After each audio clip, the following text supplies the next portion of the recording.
जय माता के मित्रों, नमस्कार। कैसे आप सब? हम रमेश सजल आप सभी का स्वागत करते हैं।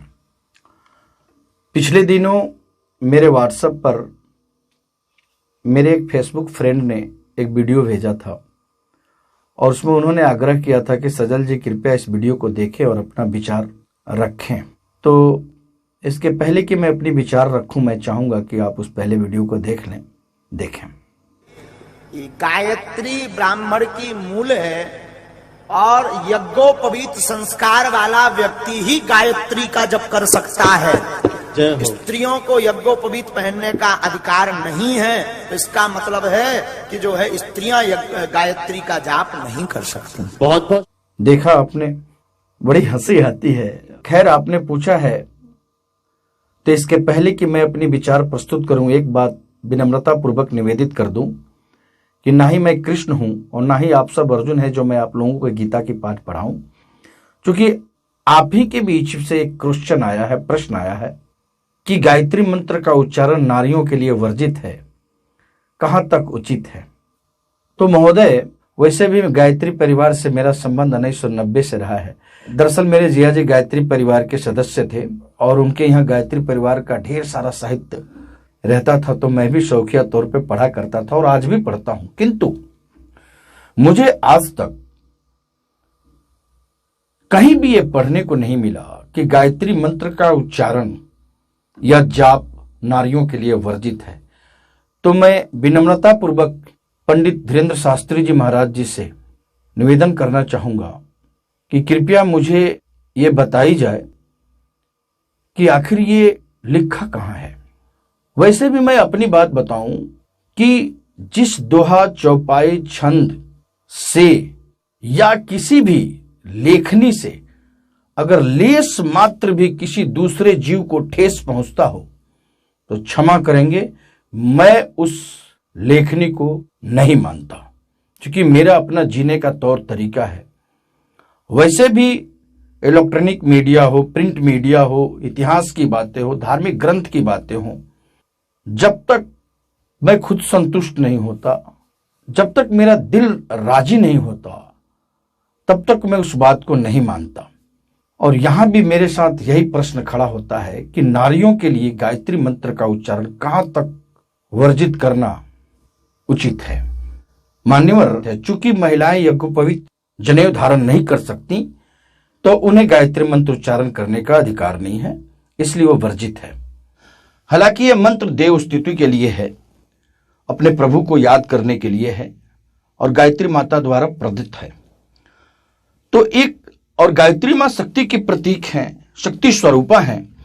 तो एक देवी, स्त्री देवी शक्ति का दिया हुआ मंत्र अपने प्रभु को याद करने के लिए नारी को इजाजत नहीं, आपको नहीं खटक रहा ये बात कि एक नारी को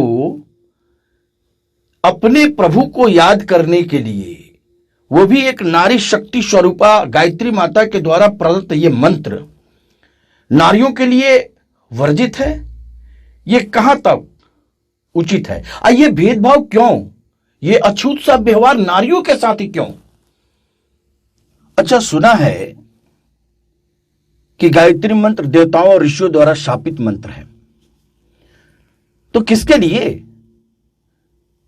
हमने बहुत से अपने देश के विद्यालयों में देखा है कि प्रार्थना के वक्त गायत्री मंत्र का उच्चारण किया जाता है। यानी हमारे बच्चे, जो देश के नौनिहाल बच्चे हैं, भविष्य हैं, वो सारे के सारे शापित हो गए। अच्छा, उपनयन संस्कार का मतलब क्या होता है?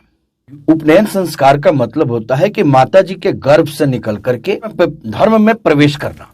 धर्म में प्रवेश करने की इजाजत महिलाओं को क्यों नहीं? चारों वेद की उत्पत्ति गायत्री माता के माध्यम से ही हुई है, तो आप ये भी कह दीजिए कि महिलाओं को वेद पढ़ने का अधिकार नहीं होगा।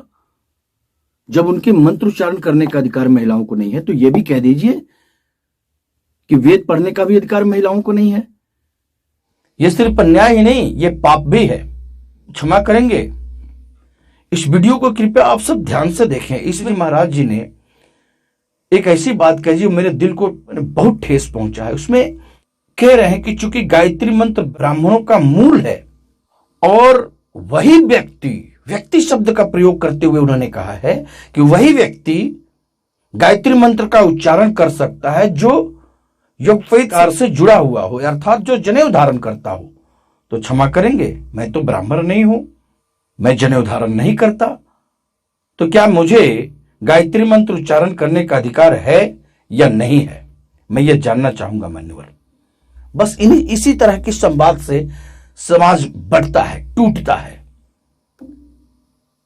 अब जिस जनेऊ धारण नहीं करता हो वो अब गायत्री मंत्र का उच्चारण नहीं कर सकता, अर्थात शूद्रों के लिए इजाजत नहीं, दलितों के लिए इजाजत नहीं, पिछड़ों के लिए इजाजत नहीं। ये दुर्व्यवहार क्यों?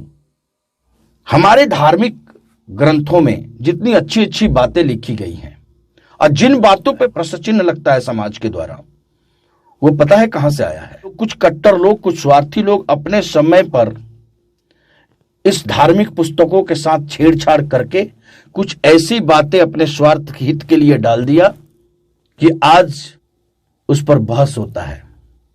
कुछ लोग उसे स्वीकार नहीं कर सकते। 21वीं सदी है, वैज्ञानिक युग है, अब विज्ञान और धर्म में तालमेल बिठा के चलना पड़ेगा। अब आप किसी को मूर्ख नहीं बना सकते आप। और प्लीज धर्म की मर्यादा के लिए, शास्त्रों की मर्यादा के लिए, अपने वेद पुराण की मर्यादा के लिए इससे थोड़ा बाहर निकलिए आप लोग।